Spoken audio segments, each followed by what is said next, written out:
All right, Jeff Zimmerman here. You know who I'm with.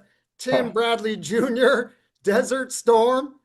Man, you can find him at the greatest YouTube channel out there I got it this time, Tim, at Timothy Desert Storm Bradley Jr., Hall of Famer, legend, the most outspoken man in boxing. What's up, Tim? Hey, what's good, man? I love that intro, baby. I appreciate the support. You already know, man. Thank you. I really do appreciate you. What's good with you? What's the topics today, big dog? Man, yeah, there's not a whole lot going on in boxing, but I think we'll find a couple here and there. Okay. But All right. listen, man, I was at the fight weekend this past week. Vergil Ortiz Jr., Erickson Lubin. We talked a lot about it before.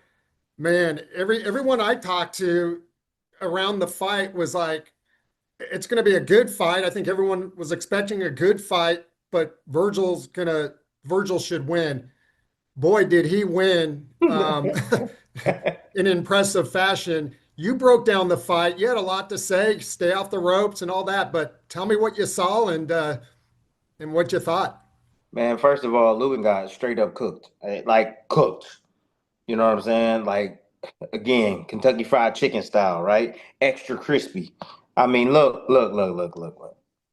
Like it's one thing to talk it, it's another thing to show up and actually do it. Everybody got a plan, like Tyson says, until they get hit in the mouth, right? And what I saw in the first round, I saw a guy that looked like he was a little bit in control. He was trying to establish the game plan, using his jab. Every now and then he'll get along the ropes. He'll block a couple. He'll step in and tie up. I'm like, okay, all right, that was a decent first round. Could have went either way the first round. You know, um, and then all of a sudden, second round comes and I'm like, what the heck? What is going on? He bagged straight up to the damn ropes. Literally bagged up to the ropes. Now, let's give Ortiz credit because when I went back and I watched it, and then I went back and I watched Lubin in his previous fights, and this was something that I missed. And this is like smart of Ortiz in his camp. What I mean, you got to give it up for them, man. They the reason why he was able to execute as well as he did was is because of film study. I don't care what they say. I don't care. I don't care if they. I don't watch film. No, you watch some damn film because what he did was, if you notice, Lubin likes to move to his left a lot. Being a southpaw, you want to move majority to your right. Okay, you want to be able to get around that lead hand and get around to that weak side where you can, land combinations and be out of the way at the same damn time. Well, Lubin has a damn bad habit, one of being on the ropes, but also moving to his left. Hmm. And it was interesting to see Ortiz kind of move to his right and cut him off, and then forced him back left, and then he was able to set up that left hook, and he was walking him towards that rope. So like Lubin was trying to establish his jab. Ortiz kept his hands real high, like I told you guys, like to keep his hands real high. If you support the channel, I explain all of this stuff. And he was jabbing with Lubin.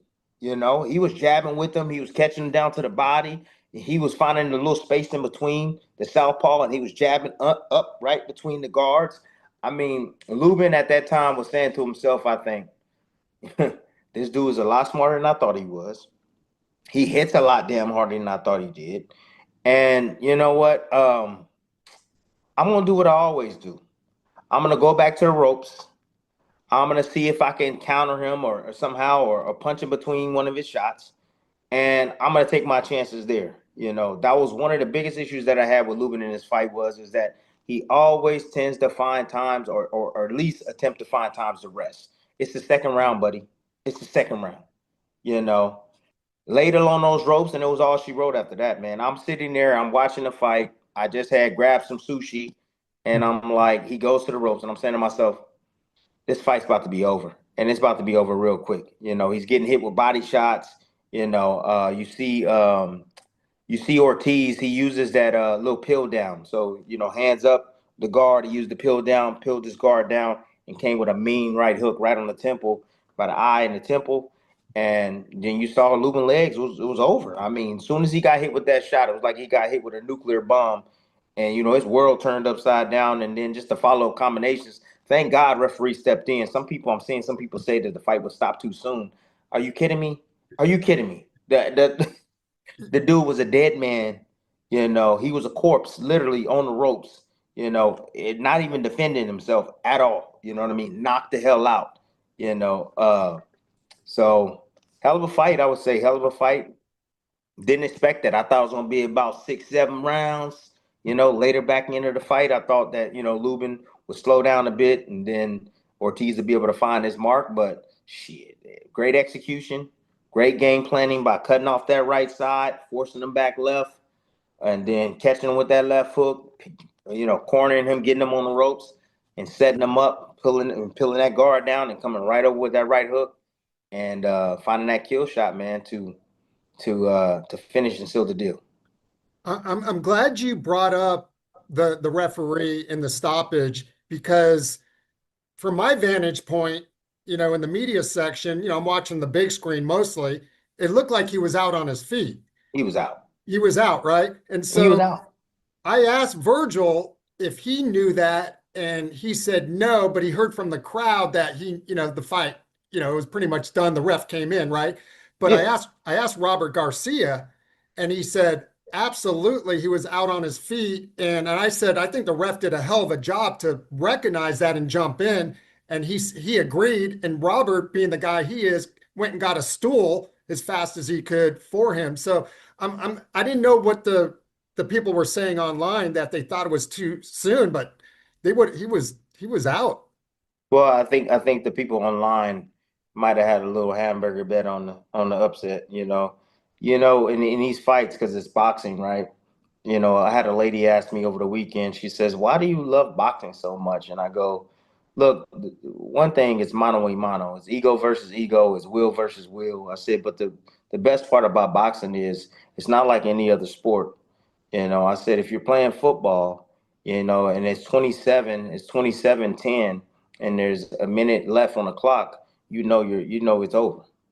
I said in boxing, I said, as long as you got seconds on the clock, I said, it's 12 rounds. I said, you got a chance.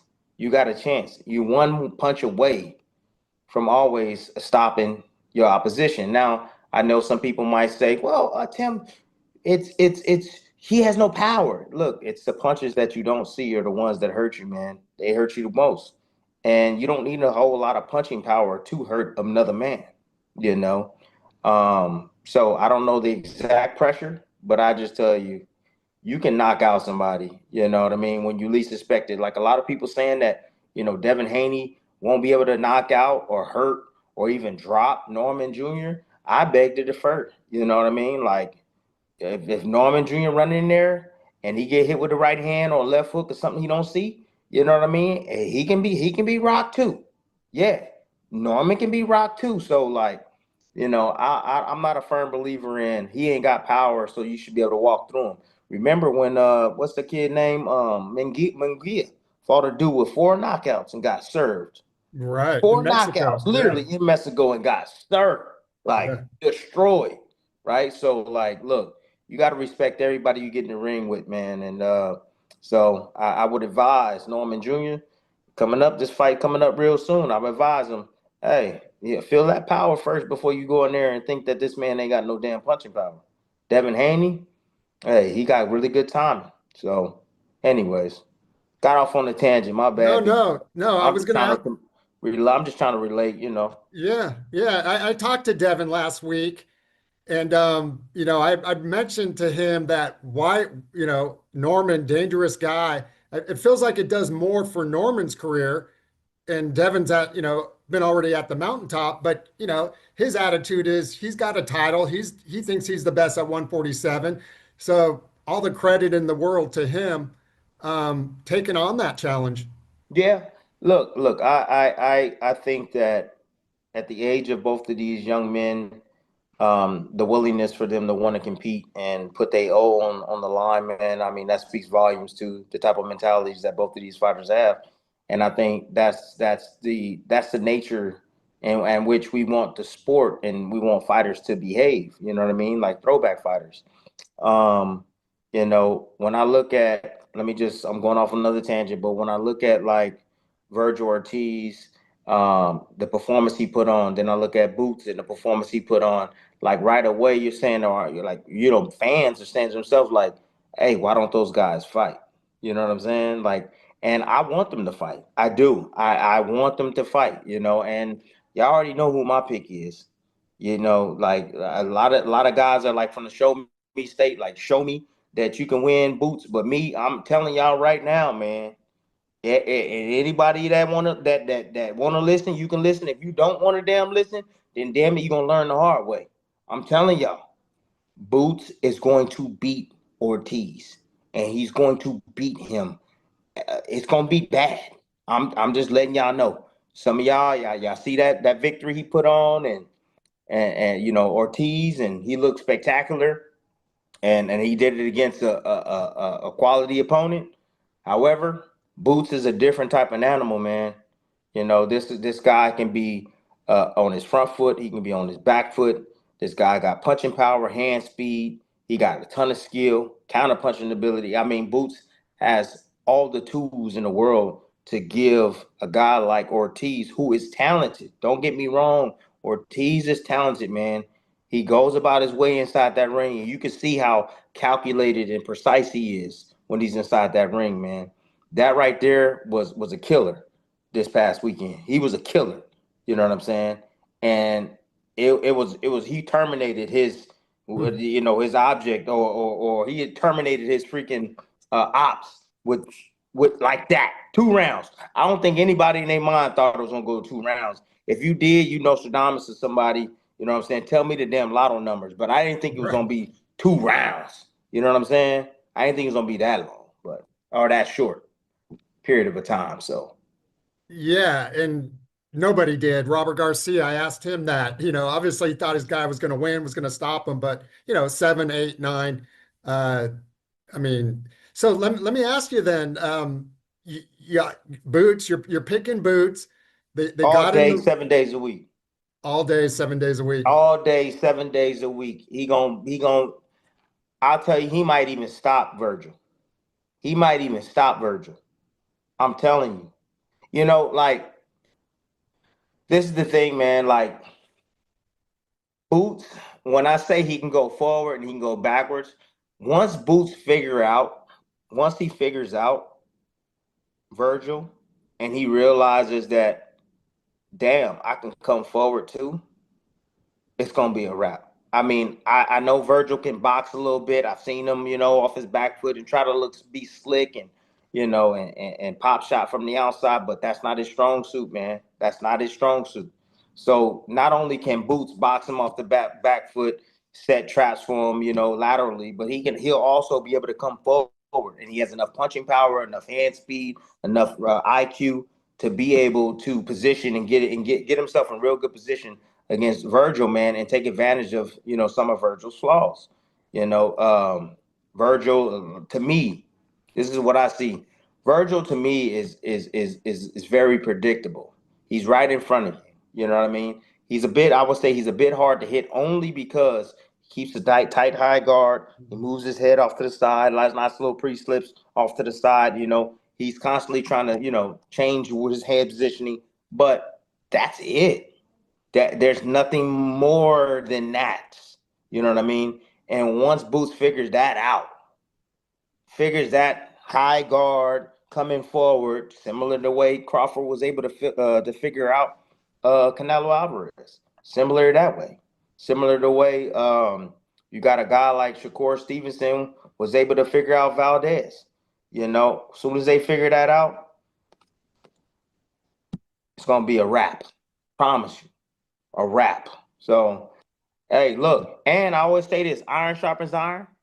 We ain't seen Boots in there with a killer yet. I promise you, when he get in there with a killer, you're gonna see the complete package of Boots, man. The complete package of Boots. So Tim, you don't think Ortiz's power could be the X factor? Because it just seemed like he told me before the fight, or he said going into the fight, it was the best he's ever felt going into a fight, mentally, physically. He couldn't really describe it. He's an intellectual kind of guy. He's very intellectual. Yeah, and he said it was the best he ever felt. And I mean, we saw the power, firsthand the other night. But you think Boots can take those kind of shots, or he's just going to be able to get away from those shots? No, Boots can't be taking those type of shots. Yeah, Those type of shots that Boots got get hit with all these other little jabronis. He can't do that with Ortiz. And I don't think, and I think he's smart enough to know that, and I think his team is smart enough to know that. But see, like one thing about certain fighters that have, one, that competitiveness, two, was raised up in the gym, having that Philly nature. He likes to fight, he likes to rumble. Not only can he box, he has a very high boxing IQ as well. But what happens to us type of fighters now I want to say I don't want to class myself. I'm a Hall of Famer, but I'm not going to class myself and say I had more skills than Boots Ennis. Boots got a ton of skill. You know what I mean? I was special in the area of determination. I had quick feet. I had my little attributes to go along with me. But what happens is it heightens. You know what I'm saying? Fight or flight. It heightens. So like you take his skill set and he's getting there with Ortiz, who has a really high boxing IQ as well, who has the punching power and the speed. Now you're ultra focused. You know what I mean? You have ultra combination, like what's the word I'm looking for? Ultra concentration. tunnel Because vision, or yeah. it's just everything. It's almost like everything slows down a bit, man, because you're so ultra focused. You know what I mean? Because you fear what's coming at you. You know what I mean? In a sense, not to where you shut down, but just to where it's like you're aware. You know what I mean? Your hands are up. Your reactions are quicker. Your response is quicker. It's just like, right, if you see your baby, right, crawling on the bed, and you see the baby get close to that edge, and you reach out there. I mean, your reaction time is so damn fast, and you reach out there and you grab the baby before the baby falls off. It's like that for a fighter, especially a fighter with the skill set and the mentality of a fighter like Boots Ennis. So the dude is a competitor, man. He's a competitor. I personally think that his management was probably holding him back. However, look, this form of Boots that I saw got up in the ring, man. I thought he looked like Ricky Ross for a minute. He had the big beard. He had the Lokes on, the old school Lokes on. And, he had the chain and stuff. And I'm like, hey, this is a new type of boots right here. I ain't never seen. Shoot, what type of boots is these? You know what I'm saying? Because he was looking fresh. He was looking clean. He was looking sure of himself. And just like he said after his fight against Lima, I want Ortiz. That's who I want. However, I don't think Ortiz really want that right now. I don't think his people want it. I don't think Oscar want it. I don't think Robert Garcia wants it. Now, I could be wrong. I can be wrong, but I'm just telling you right now, why you want to get this guy knocked off? Trust me, they see what I see. Trust me, these people have been in the business a long time. Mhm. They see what I see. They know it's a gamble. If Ortiz is gonna get in the ring with Boots, and it's a damn gamble, and they're not willing to gamble right now, man. Ortiz is in a really good position to really make some good money fighting against guys that have been relevant in the sport before, have been off a little while, like you Spence of the world. You saw Spence there. Also Charlo, Charlo too, Farmer Undisputed there. You know what I mean? Like he got some dance partners. I would advise Boots Ennis, fight a top guy, man. Fight a top guy out there. Get Madrimov into the ring. I really don't think the fight's gonna happen, man. I really don't. And look, me being a fan, yeah, the fanboy in me, absolutely. I want the fight to happen now, but I just know this business, man. And I understand that it's a process. When Boots or when Vergil wanted Boots, it was a certain timing. He wanted to get him as he moved up to 54, not let him adjust. And right now Vergil's saying, you know what? I'm gonna let you work a little bit more. Why not? You need to do a little bit more at 54 before I go ahead and face you, because I know that it's risky. I think I can win. However, it's a 50-50 fight in his eyes. And he's like, I'm not willing to risk it all right just now. So, hey, I respect the game, man. I respect the game. I think both fighters had opportunities and they let it go. So this ain't gonna be no different. I know the fans are upset about it, and I know the fans going, oh, we need it now. We need it now. You know what I mean? And I get it. And they saying, well, we don't want another, Mayweather, Pacquiao, and it's not going to be like that. These guys are young. It's not going to be like that, right? Just maybe another 6 months, 7 months, maybe another year or so. I think both these guys definitely gonna get in the ring, and it's gonna be worth a lot more money. And also, they're gonna have belts on the line as well. Hopefully, they can get some, opportunities to fight for some world titles, man. Shoot, and then have a crash course right there. Tim, I feel like you're at the post-fight press conference with that said, but Oscar has already put the stake in the ground that Vergil's the A side, and the money, he told Lance Pugmire and me that the money has to be right. So he's already kind of, putting in that, sounds like that loophole, to your point, the business side of things. Vergil will fight anybody any day, as a fighter, and you know that. Yep. But and Vergil actually said, I don't know if you heard this, his dream fight is Spence at Cowboy Stadium. They grew up in the same gym. They're both DFW guys, as Texans. That would be his dream fight, if it was up to him. But yeah, you may be right though. It is. I mean, it can be up to him. It can be up to him. And like I told you, it's one of those things where you got to weigh your options, right? You weigh your options. It's like, okay, I understand what the fans want, but we'll get there.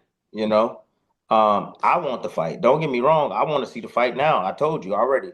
It don't matter. Is that the best one at 154 right now? Those two guys? Hell yeah. Hell yeah. Because they're around the same height, around the same height. Vergil is a smart fighter, comes forward, put the pressure. I think stylistically, yes. I think they're the best fight. I think Fedora just it has these just freakish type of attributes, man, that go along with him. He's a difficult fight, I think, for both, Yeah. both guys. But I still think that, still think that Ortiz can get it done.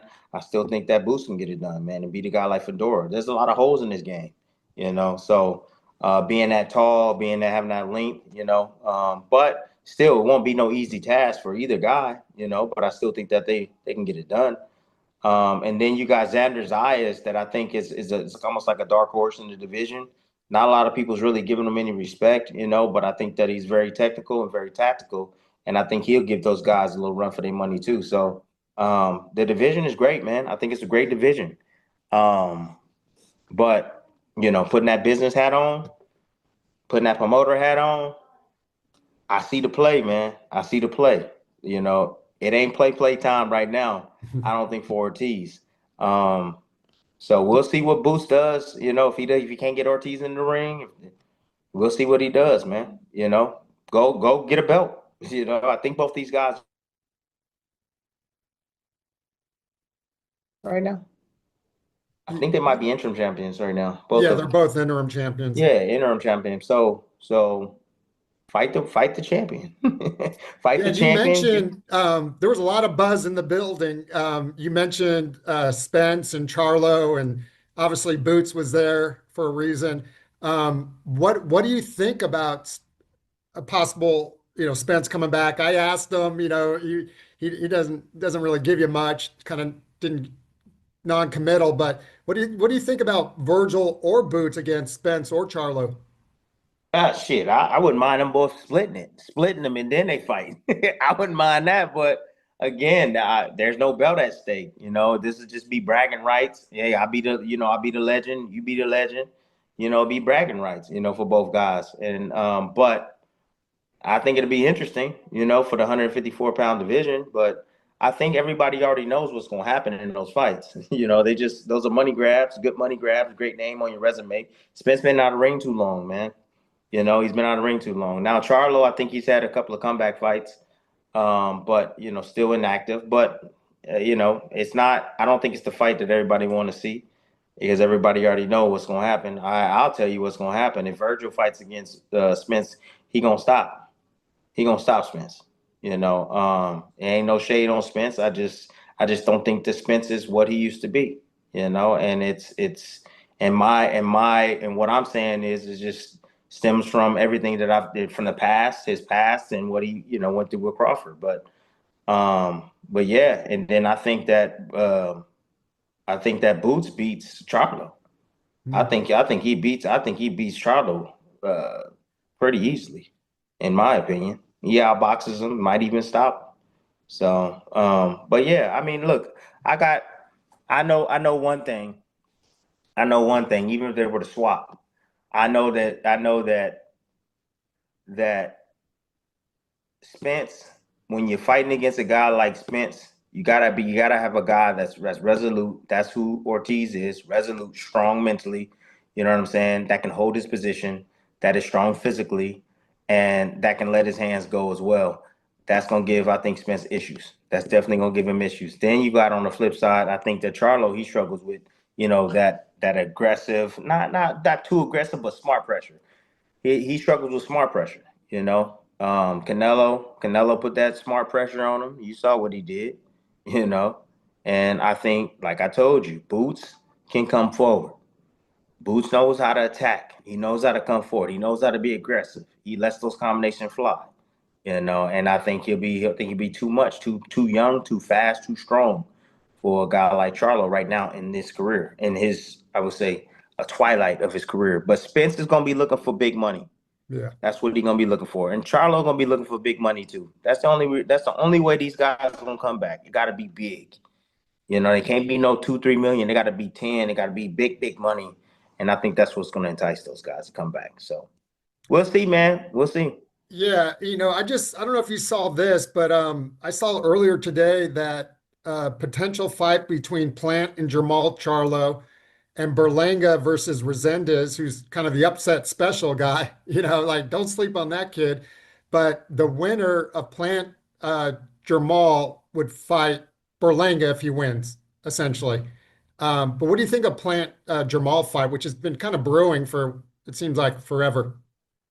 Plant and Jamal fight. I think at this point in their careers right now, I think it's warranted. I really do. I think they need each other. Hmm.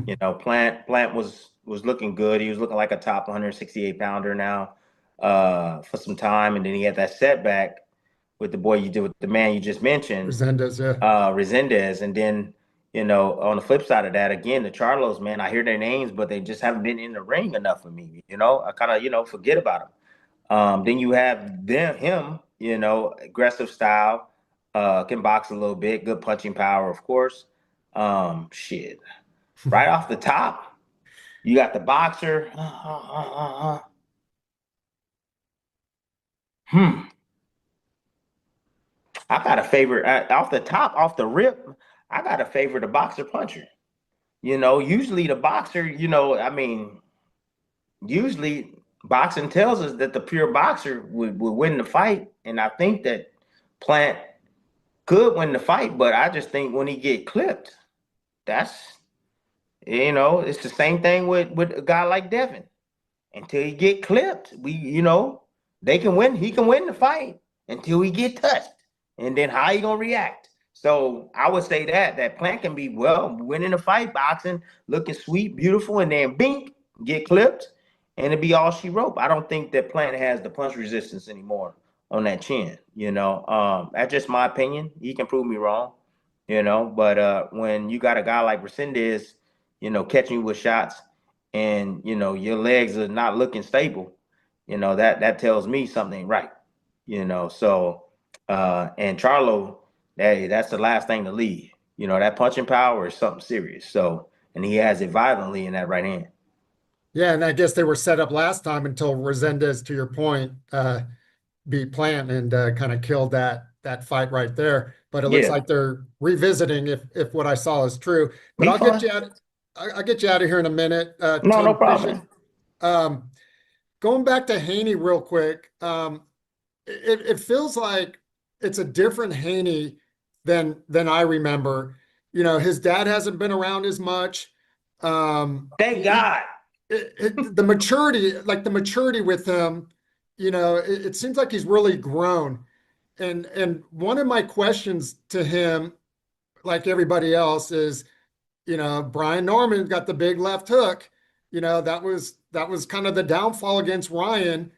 And so do you practice extra for it? Do you don't want to overdo it you want to keep a balance when you're in training. But no, he said, very mature, I learned from every fight, I learned from that and like he's prepared going into this fight. But one hit, we know, you can change everything. So the fight's almost there. It's the next big fight on the calendar. What are your thoughts at this point? I think you had Norman going into the. Well, I still got Norman. I still got Norman, but I can tell. I look just from what you said, right, about Haney and what he's talking about. Like I can relate, to him getting better and in a sense because you learn from your mistakes. I mean, any smart fighter, that really cares about their career. And Haney's young, man. You know, he's young, and so he's gonna learn from his experience. From the past, especially from the Ryan fight. But I'll say this: like everybody's talking about the left hook of Norman Jr. I think they got to worry about more than just the left hook. He's got I two think hands, right? Yeah. that's all I'm gonna tell you. I think they got to worry about more than just a left hook. The dude got an uppercut. The dude got a right hand. And if you know anything about Norman, if you followed his career and have seen the progression of his work and his skill, Norman is throwing a straighter right hand now than he ever has. Mm-hmm. His right hand is definitely straight, and he'll loop it sometimes, and he'll throw that thing straight down the middle, and with full force. So Norman isn't just Norman's not the same fighter he was years ago either. He's a completely different fighter. He has a different swag about him inside the ring, a certain amount of confidence inside the ring, and so you know. Yeah, Haney's gotten better, but so has Norman Jr. And he gonna have to worry about more than just a damn left hook. Trust me. Trust me. When you know something's coming, look, you got a plan A, but you know what? You got a plan B too. We're gonna hit him with that right hand. We might even knock him out with the right hand. That's what they saying. So as far as the fight goes, I'm still picking Norman Jr., like I told you. I got Norman Jr. I think I just like how I like his mentality. I like how nasty he is, from a sense of just, he has this old school swagger about him, man. That's just so appealing, I think. Like when I watched him they were trying to get him to like rate Devin Haney's fashion, and he's just like, man, this is what's wrong with boxing. We over here talking about fashion, like, then I'm trying to kill this man, bro. I'm not literally kill him, but you Right. know what I'm saying? I'm trying to destroy this man. You know what I'm saying? And we over here talking about bro, like, you don't even know. Like, I'll cheese from here to here because I'm saying, man, he's so right. He's so right. But the way he says it, his delivery. So, man, Norman, just keep doing you, B, for real, man. Like, you are definitely you a true fans fighter, and I really do want him to win, man. I'm not gonna lie, I want him to win. Ain't no knock on Haney and his fans or whatever. Yeah, ain't no knock on that. I just think that Norman is naturally an underdog, man. I don't care what the odds say. I'm just saying naturally he's the underdog, man, and he's an overachiever.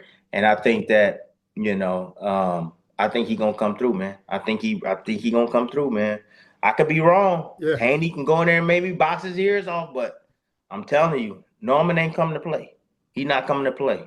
So as long as you don't get power thirsty, Norman, no, don't get power thirsty. I'm gonna tell y'all a little secret, man. I'm gonna give y'all some. Let me give you a little game. When guys are loading up, Canelo likes to load up, which you can predict that shit coming. You can see it coming. You know what I mean? And you don't want somebody like Devin Haney, who has good eyes, tremendous boxer, to be able to see your shots coming. You got to be able to change them speeds up on them shots. I'm giving game to everybody. Everybody. This ain't just for Norman. This is for everybody, man. You know, guys that load up, you see that it's coming. It's ticking. It's so much resistance that you leaving yourself one exposed. Two, it's taking you long to pull the trigger because you're loading up on your shots. And a smart fighter will see that coming, and he can anticipate it. Ooh, nope, you ain't getting that. Ooh, nope. Bing, bing. Nope, you're not getting that. So I will tell you this: don't be loading up, bro. Let them hands fly, but let them fly naturally, man. And the power is in those hands already. So he do that. I think he gonna come out with a victory, man. You know, you mentioned swag in the ring, and I know you noticed it, but there's a lot of young people out there. He was wearing that war hat, which reminiscent of Hagler versus Hearns. When you talk about a throwback mentality, I mean nothing signified it more than that red war hat. What did you think of that when you saw it? Now I've seen that hat around. I've seen that hat around, but I've seen people that they wear that hat, but they not really like that. I've seen a lot of guys that wear it, but they ain't really like that. I think Norman is like that. I Yeah. think Norman is like that, man. Um, he about war, he about destruction. Yeah, like his last three performances have been devastating. I understand styles make fights, but his last three performances, he's made a statement, man. And um, I feel like he gonna make a statement in this fight right here. I think that again, I told you, could be false calculation from the Yeah. Haneys. They looking, they seeing one thing, but they might see something completely different inside that damn ring. Similar to what Lubin had in his mind, thinking that, oh, this dude is stupid. I'm gonna be able to pick him to pieces. Hell nah. Not at the highest level. At the highest level, man, you gotta have some sort of IQ, man. And Ortiz got a pretty damn good IQ, man. And it showed. And he basically power boxed the skillful boxer. I put that in my story for Fight News that he powered his way forward in that second round. The first round, like you said, he landed a couple shots. Lubin was on the jab, but he just almost bullied his way forward and forced him to the ropes. But Uh, You know what it felt when I was watching? It felt like I was watching like those movies where you seeing a couple of bullies surrounding a kid, and they picking on him, pushing his head back, you know what I mean, and pick him up, throw him in the trash can, or steal his yeah, lunch money and stuff. I felt like when Lubin got up against the ropes, that's what he was doing. He was just like, just leave me alone, tucked up in that high guard, man, yeah, straight back against the ropes, and I'm saying to myself, bro, like get yourself in a good position, bro. Like, what are we doing? What, you coughing up this? Like, what, you giving up already? Come on, man. And so like I'm seeing a lot of people say, "Oh, this is framed, this was set up, this and that." Man, I look. I don't think it was that. I just think that Ortiz, that the fear Ortiz put the fear of God in him. The fear of God in him. Yes, he was like, I'm out. I see y'all later. Hey, I'm gone. I see y'all later. As soon as he got clipped, bing, he went to sleep. As soon as he got clipped, bing, he was out on his feet. So do you get clipped? Bam, you trying to fight back? You like, ooh, it's part mental. It's part genetics, but at the same time, like shit, it's that want. You got to tell yourself, I ain't going no damn where. I ain't going nowhere, you know. And he didn't have that. He didn't have that mentality in the ring, man. So look, I ain't taking nothing away from. I'm not gonna take nothing away from him. He trained his butt off. He was saying all the right things. He looked sharp in camp. But Ortiz is just a damn good ass fighter, man. And that's just what he's the better fighter, and that's it. yeah. He punched through that high guard and just those hooks and those and just yeah. He was Yeah, out. He it was was out. accurate. See, a lot of people don't realize how accurate Ortiz is. Ortiz let them hands go when he feels that he's on land. Yeah. He's accurate, bro. He's an accurate fighter. I would love to see his plus minus, man. He's an accurate fighter, bro, for real. Yeah. So, but yeah, Lubin got cooked. Um, we'll see what the future holds, man, for Boots and also Ortiz. But in the meantime, man, those are the two hottest names. Those are the two hottest names without a belt. Without a belt in the 154-pound class, man. Yeah. So, yeah, So just I got one more question for go you ahead. on Haney and Norman. could this be the super fight, Tim, that nobody saw coming? And what I mean by that, does it have Sugar Ray Hearns kind of feel to it? Does it have not the hype that those guys brought in, obviously, but almost like a just the styles and maybe a Hagler Leonard or something like that? Like I feel like it could be one of those fights that delivers, because of their styles. I don't know. I mean, look, I'm excited about this fight. I'm really excited about this fight, but like, I don't, I can tell you that after, you know what I mean? Okay. I'm excited because of the style matchups. Yes, the punching power. Like when you have a guy that has punching power, that has boxing skills as well, and then you have the pure boxer, man, like someone that can, basically, outmaneuver the other guy. It's appealing to me because it's like, can Norman land? And when he land, how is Haney gonna react? And based upon that, it's like if Haney reacts like it's nothing, then damn, it could be a long, easy night for freaking Devin. You know Yeah. what I'm saying? Yeah. So like, I don't know what type of fight we gonna get, man. To be honest with you, man, but I just know that it's an intrigue, two intriguing styles, man.